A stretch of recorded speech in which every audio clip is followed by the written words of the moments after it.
Bonjour chers motonautes, l'orage gronde dans les cieux mais également sur Motonet puisque nous avons convié pour un duel inédit sur Motonet la nouvelle CB1000R de Honda. C'est une nouveauté 2018 qui était très attendue parce que le premier modèle remontait à 2008.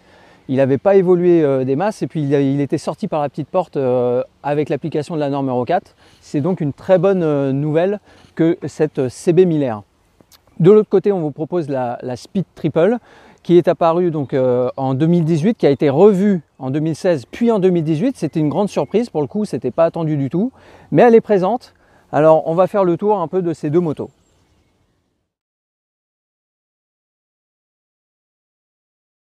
La CB1000R, elle ouvre un nouveau segment dans la famille Honda, c'est le segment des Néo Sport Café. Qu'est-ce que ça veut dire? Vous demanderez au concessionnaire.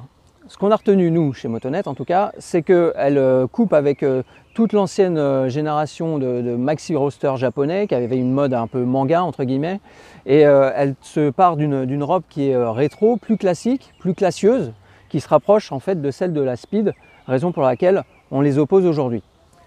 Au niveau du moteur, c'est le 4 cylindres de la Fireblade. Alors, sa puissance maxi est de 145 chevaux et demi. Son couple est de 104 Nm, donc par rapport à l'ancienne version, c'est beaucoup plus musclé. Par rapport à la Speed qui développe 150 chevaux cette année, c'est 10 chevaux de plus que la précédente, et 117 Nm, eh ben, il n'y a pas vraiment match en fait. Sur les tests de reprise qu'on a fait ce matin avec le collègue Alex, eh ben, on s'est aperçu qu'en 6e, la Speed accélérait aussi fort que la Honda en 5e. Et oui. Donc il y a un moteur qui est du côté du triple 1050 qui est beaucoup plus plein, plus musclé, plus rond également. Et sur la Honda, eh ben, il n'est pas ridicule, mais il faut aller chercher au-delà de 7000 tours minute, ce qui est surprenant pour un 1000 cm3, vous ne trouvez pas?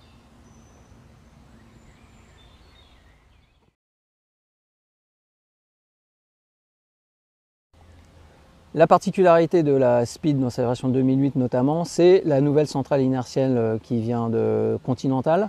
Ça lui permet d'avoir une électronique qui est encore plus fine qu'avant et un petit peu plus fine que celle de la Honda, qui ne démérite pas hein, parce qu'elle a un accélérateur électronique, elle a des modes de conduite hein, qui gèrent la cartographie moteur, le frein moteur, le contrôle de traction. Mais voilà, la Speed Triple, elle est équipée comme une Superbike avec l'IMU qui permet de tenir compte de l'angle de la moto et ça fait au guidon une sensation de finesse au niveau des aides qui est particulièrement appréciable. Au niveau du matériel, alors il faut avouer que cette Speed Triple elle est un peu spéciale, c'est la RS, c'est celle que nous a confiée Triumph France. Donc on le voit au niveau par exemple des écopes de radiateur, là hein, c'est du carbone, le garde-boue aussi. Et puis ce qu'il y a surtout, c'est les éléments qui sont de marque prestigieuse. Alors il y a des suspensions Öhlins qui marchent nettement mieux que celle de la Honda. Au niveau de la Honda, c'est du Showa d'origine et l'amortisseur particulièrement a un peu de mal à tenir les chevaux quand on essaye de suivre la Speed au guidon de la Honda. C'est du sport, mais dans le sens sportif où c'est physique, il faut s'accrocher au guidon, bien se mettre vers l'avant pour éviter que la roue avant ne décolle de trop, alors que sur la Speed, on est beaucoup plus à l'aise, on est beaucoup plus serein.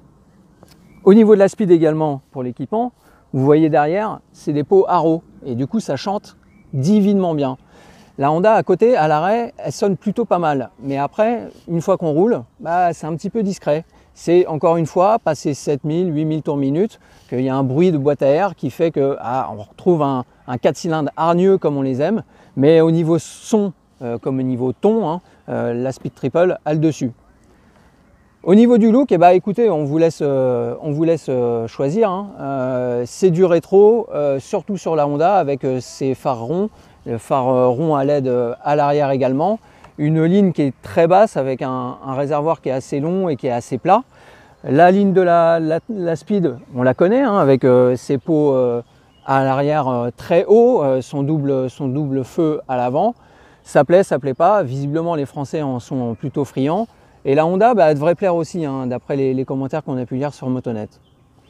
Au niveau du tarif, fatalement, cette version RS, elle est largement au-dessus. C'est 15 850 € au catalogue.